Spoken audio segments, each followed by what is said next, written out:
Olá pessoal, tudo bom? Meu nome é Daniela Álvares Beskov, eu sou artista da dança e escritora. Sou também produtora e fotógrafa e eu moro aqui na cidade de Campinas, em São Paulo.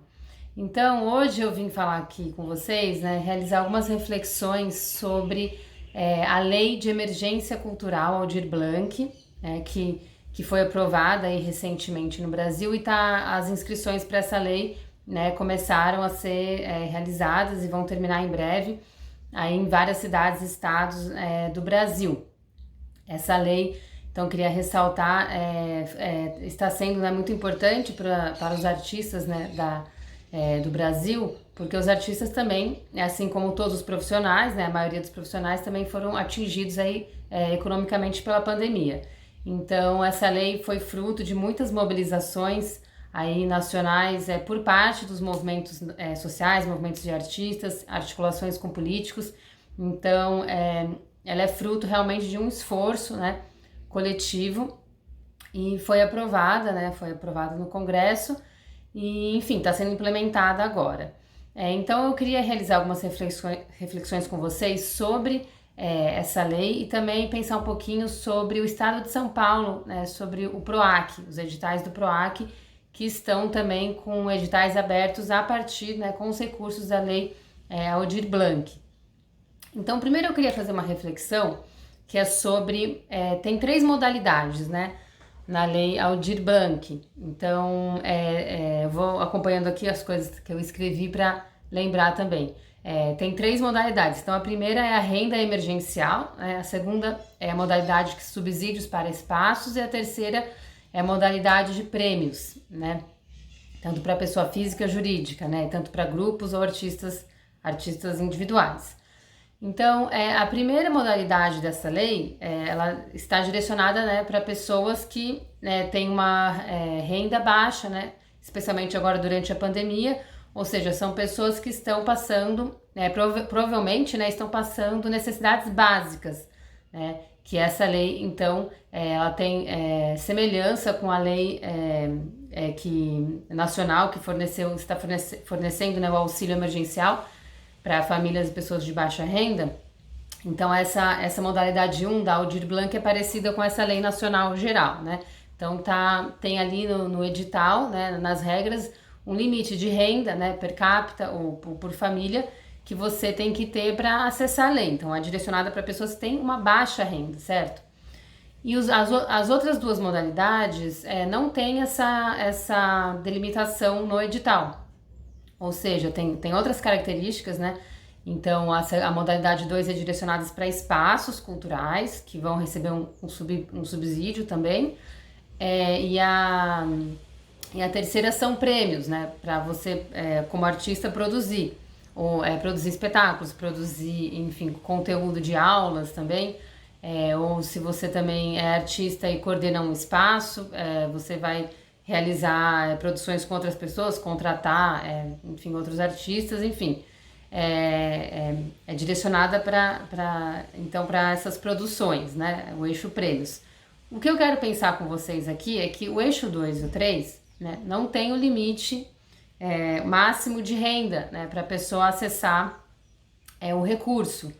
Então, esse é um questionamento que eu gostaria de colocar aqui para o debate, né? Então, para quem me acompanha, eu escrevo, né? Eu tenho um site onde eu coloco os meus textos, que é o palavraemeia.com, que lá eu coloquei algumas reflexões sobre esse tema também. E, enfim, na minha trajetória também como artista, eu já há muitos anos estou envolvida, né, em movimentos coletivos, seja de gestão de espaços públicos culturais, né? Uma gestão coletiva, ou movimentos coletivos também relativos à dança, por exemplo, na cidade de Campinas, e participação em outras instâncias de debate, né? Eu sempre fui uma pessoa que participou, né, nesses processos, né? Esse ano eu não pude me integrar muito aos processos da Lei Aldir Blanc, mas eu estou na medida do meu possível escrevendo, debatendo com as pessoas sobre o tema. Então, a primeira questão que eu queria colocar por que existem duas modalidades, né, na Lei Aldir Blanc que não tem o limite máximo de renda. se a Lei Aldir Blanc é uma lei, né, de emergência cultural, como diz o nome, que é direcionada para atender pessoas que estão passando por necessidades na pandemia. E por que não seria interessante que todas essas três modalidades fossem direcionadas para pessoas de baixa renda, para pessoas que têm um limite, né, de uma renda per capita por família, como diz na modalidade 1? Porque, bom, essas pessoas, se supõe que esses grupos e essas pessoas estão passando por necessidades básicas, né? Que é você não ter dinheiro ou ter pouco dinheiro para o alimento, né? Para pagar as contas básicas, seja de luz, de água, de internet, enfim, para pagar um aluguel, né? No caso, né, se a pessoa não tem uma casa própria, ela vai ter um gasto grande, né, com aluguel. Muitas pessoas estão com essa dificuldade também, não apenas na pandemia, antes também, mas a pandemia aprofunda, né? Tudo isso. Gastos básicos como, enfim, compra de remédios e compra de, né, produtos de higiene básica para casa, né? Ou seja, necessidades básicas, dinheiro para o transporte, etc. Não seria interessante que todas essas três modalidades da lei fosse direcionada para essas pessoas, para esses grupos? Porque, bom, como artista, né, a gente sabe que é difícil, né, trabalhar com arte, é difícil você ter uma renda fixa, ou você ter uma renda, enfim, digna, enfim, que pague o seu trabalho, né? No Brasil, eu acho que na maioria dos países não existe uma política forte, né? Uma política principalmente estatal forte que garanta empregos, né? Que realize contratações fixas, por exemplo, de artistas, ou que mantenha bons espaços culturais funcionando, né? Com uma política ali sólida de programação, né? Então, que contrate artistas temporário ou fixo. Então, a gente sabe que a maioria dos artistas, né, no Brasil, antes já da pandemia, já sofriam aí dificuldades com o seu trabalho, porque é um trabalho, na maioria das vezes, autônomo, né, e que a gente está sempre à mercê, né, do mercado, né. Então, a arte vira um elemento inserido dentro do mercado, inserida, né, dentro dos regimes também de dominação. Então, se a gente vê o capitalismo, né, o racismo, a homofobia, etc., todos esses sistemas de dominação, os artistas que estão nesses grupos também que sofrem violência, eles também têm uma dificuldade maior em sobreviver do seu trabalho, obviamente, porque esse trabalho está inserido, né, em um mundo que promove violência, né, contra esses grupos. Então, uma pessoa negra, enfim, uma mulher lésbica, uma mulher pobre, enfim, essas pessoas sendo artistas, né, por conta dessa violência cometida contra elas, né, independente do trabalho, elas já vão estar sofrendo uma violência a mais. Então, essas pessoas artistas já têm dificuldades a mais, né, além da concorrência, da questão do mercado, né, do livre mercado, onde concorre quem é o mais forte, etc., tem essas condições a mais que aprofundam, né, as desigualdades. Então, o que eu quero dizer, independente da renda, né, da pessoa, se a pessoa é pobre ou de classe média, por exemplo, ela vai ter dificuldades, de qualquer maneira, em trabalhar com artes no Brasil, né? Seja a pessoa, mesmo a pessoa, se ela tem um espaço próprio de trabalho, onde ela tem a possibilidade de, por exemplo, realizar espetáculos, tem um espaço onde ela pode dar aulas, oferecer cursos, que é uma coisa que muitos artistas não têm. Mesmo essa pessoa com esse espaço vai ter dificuldades, né, por conta desse contexto todo de desvalorização, inclusive social, né, das artes, né, como um todo. Então, eu tô pensando aqui mais das artes cênicas, né, que é da onde eu tô falando, né, mais. Enfim, então é isso. Só que a gente tem uma diferença, assim, então, entre pessoas, tem uma artista que mesmo tendo dificuldades com o seu trabalho, de repente nesse momento de emergência, esse momento de pandemia, de dificuldade global, vamos dizer assim, essa pessoa não vai estar passando por necessidades básicas.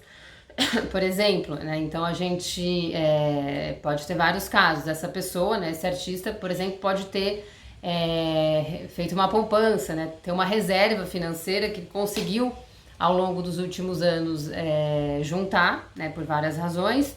Então essa reserva permite que a pessoa, né, passe pelo tempo da pandemia, pelo tempo de crise, né, de emergência, ela passe por aquele momento sem passar por necessidades básicas, né? Ou seja, ela não vai ter problema em se alimentar, em pagar as contas básicas. Ela vai ter, né, vamos supor, isso é um exemplo, né, essa reserva, né.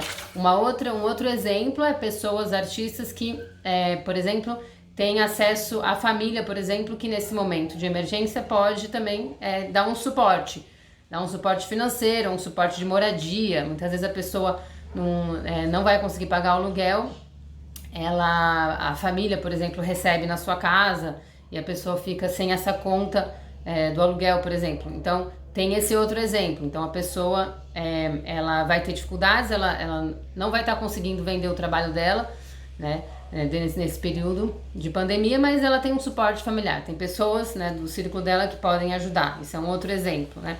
Um outro exemplo é artistas que têm um outro trabalho, né, tem uma outra renda, seja uma renda estável, ou também um outro trabalho autônomo, que não seja nas artes, mas nesse período de pandemia, onde as artes são bastante afetadas, essa pessoa vai ter essa garantia desse outro trabalho, né? Então, assim, eu dei alguns exemplos aqui de artistas que não vão estar passando por necessidades básicas nesse momento, por conta desses possíveis fatores, né? Então, será que a gente não é importante que essa lei dê prioridade para pessoas que estão passando por necessidades básicas, né, nesse momento, seja aumentando, por exemplo, aumentar o tempo do subsídio talvez seja complicado, porque a gente vai virar o ano daqui a pouco e tem um debate aí para que de fato